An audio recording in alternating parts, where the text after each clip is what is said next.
Today we're making pie dough by hand. Before you watch this, you should get familiar with Baking Measures 101. Are you comfortable with weighing your ingredients? Good, let's get started.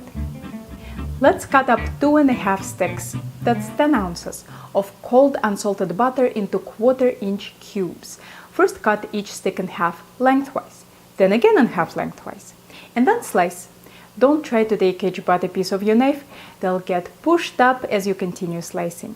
In the end, take the last few pieces carefully of the knife and make sure to include all the butter off your board. Refrigerate this butter for at least 15 minutes before using. Let's weigh 12.5 ounces of all-purpose flour. Add 2 teaspoons of Diamond Crystal Kosher salt, or 1 teaspoon table salt, and 2 tablespoons sugar. Mix salt and sugar into flour using a pastry blender. Add the butter and work it into the flour as quickly as possible to prevent it from melting. If the butter starts to soften, place the whole thing in the fridge for 15 to 20 minutes and then continue until the butter is roughly the size of peas. Make sure you're pushing the pastry blender all the way to the bottom of the bowl to cut through the butter. This will take a while, so I'll show you what it looks like in stages. Here is where we are after 1 minute. Now after 2 minutes, and after 3 minutes, it looks like I'm finally done. None of my butter pieces are bigger than peas, and I'm ready for the wet ingredients. We'll use a mixture of 1/4 cup ice-cold water, careful not to get any ice cubes in, and 1/4 cup of chilled vodka. What's up with vodka, you might ask? As you might have guessed, I'm Russian, and we put this stuff in practically everything. But sadly, I cannot take credit for coming up with this brilliant invention. It was Kenji Alt who came up with it while working at Cooks Illustrated. For a tender pie crust, you need to minimize both the liquid used and the kneading, since both of those develop a protein network through your dough, making it tough. That's called gluten development. That's where vodka comes in handy. Gluten doesn't develop in alcohol, so we can use a bit more liquid and a bit more kneading, making the dough easier to work with. Don't worry, you won't taste the booze. All this alcohol will evaporate in the oven and the results will be indistinguishable from a regular pie crust.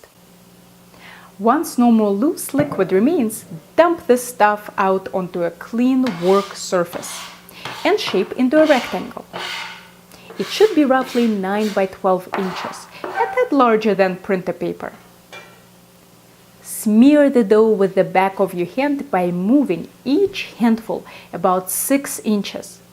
Don't just press down, smear it forward. This layers butter and flour and results in delightfully flaky dough. Rearrange your pile into a rectangle and repeat the smearing. Another benefit of this technique is bringing the wet and dry ingredients together with minimal handling, since each handful of dough only gets smeared twice. Collect all the clumps together and divide the dough into 2 piles. Press and squeeze each pile into a disc. When you feel it stuck to the work surface, press and twist it off. Flip and repeat on the other side. Chunks will want to fall out, but you need to show this lump of dough who is the boss. Phew, it looks like I got most of it. So now I'm cupping it with my hands and shaping into a disc. Done! Let's wrap it in plastic. I'm making it tight to help bring the dough together. Now repeat with the second pile of clumps.